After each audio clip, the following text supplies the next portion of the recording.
سلام. امیدوارم که هر کس همین ویدیوی مرا میبینه، همین کلیپ مرا میبینه، انشالله که خوب و خوش و سلامت باشه و در هر جایی که هستید از گزند روزگار در امان باشید. و ما بهرام 22 سالم هستم، فعلا در کشور ایران زندگی میکنم و خودتان میفهم شرایط ایران هستم، بر مهاجرین افغان خیلی سخت میگذرد.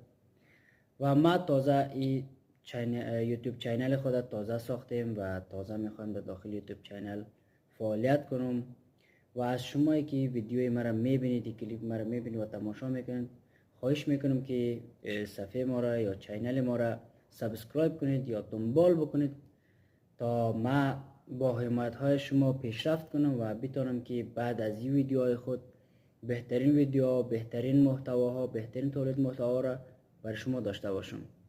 امیدوارم که هر گوشه سرزمین خاکی هستید جور و خوش و سلامت باشید. خدا یارت.